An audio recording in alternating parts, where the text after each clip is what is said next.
Hello বন্ধুরা, trolley গল্প কথায় তোমাদের স্বাগত। 2 শালিকের নতুন একটা পর্বে আমরা দেখতে পাই যে আঁখি দেবাকে খাবার বেড়ে দেয় আর বলে যে রাত্রের খাবারও করে দিয়ে গেছি, তুমি খেয়ে নেবে। দেবা তখন বলে যে তুমি খাবে না। আঁখি বলে আমি ওখানে খেয়ে নেব। তখন দেবা বলে খাবারটা তুলে রাখো, তাহলে আমিও ওখানেই খেয়ে নেব। আঁখি তখন খুশি হয়ে বলে তুমি যাবে? দেবা বলে যে হ্যাঁ যাব, খাবারটা তুলে রাখো। আঁখি বলে যে না, এই খাবারটাই তাহলে দুজনে খেয়ে নিই, বলে দুজনে খাবারটা খেয়ে নেয়। অন্যদিকে দেখা যায় যে ছাতাগুলো সব আবার গোডাউনে ফেরত নিয়ে আসে সবাই। বাসু কাকা জেঠুমনির কাছে ক্ষমা চায়, বলে যে আমাকে ক্ষমা করে দিন। জেঠুমনি বলে যে ভগবান তোমায় তখনই ক্ষমা করবে যখন আমরা ছাতাগুলো ঠিক সময় সাপ্লাই দিতে পারবো। তারপরে দেখা যায় যে সবাই হাসি মুখে হাতে হাত লাগিয়ে সারা রাত ধরে কাজ করতে থাকে। তারপর জেঠুমনির ফোনে ফোন আসে, যিনি ছাতা কিনছেন তিনি বলেন যে আমাদের বৃদ্ধাশ্রমে প্রতি বছর পিঠেপুলি অনুষ্ঠান হয়, তাতে আপনাদের সবাইয়ের নিমন্ত্রণ আমার পক্ষ থেকে। আর ছাতাগুলো আমি কাল সকালে পেয়ে যাব তো? জেঠুমনি বলেন যে হ্যাঁ হ্যাঁ, সব পেয়ে যাবেন। তারপর সব ছাতা প্যাকিং হয়ে যায় আঁখি আর ঝিলিকের হাত দিয়ে ডেলিভারির জন্য।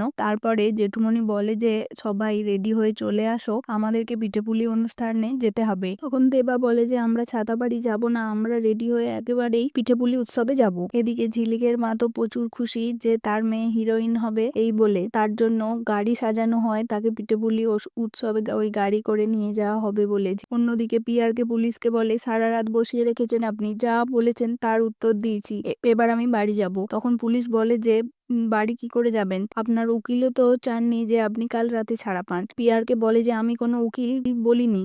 রজতাভ লাহিড়ী আসে আর বলে যে আমি স্বেচ্ছায় এই দায়িত্ব নিয়েছি। তারপর উকিল পুলিশকে পিয়ারকে ছেড়ে দিতে বলে। পুলিশ তখন বলেন যে উনি এখনো বলেননি যে কেন উনি ছাতাটা চুরি করেছেন। তখন রজতাভ লাহিড়ী বলেন যে উনি তো চুরি করেননি, উনি শুধু পাওনা বুঝে নিয়েছেন, কারণ ওই ছাতা কারখানাতে ওনারও অংশ আছে, ওনাকে বঞ্চিত করে ওনারা ছাতা তৈরি করেছে, তাই তো উনি ছাতাটা নিয়ে চলে এসেছেন, এতে দোষের কি আছে? কোর্ট তো এটাই জিজ্ঞাসা করবে, তাই ওনাকে ছেড়ে দিন, বলে রজতাভ লাহিড়ী পিয়ারকে থানা থেকে ছাড়িয়ে আনে। তাহলে বন্ধুরা, 2 শালিকের পরবর্তী আপডেট পাওয়ার জন্য আমার চ্যানেলটিকে সাবস্ক্রাইব করুন। ধন্যবাদ।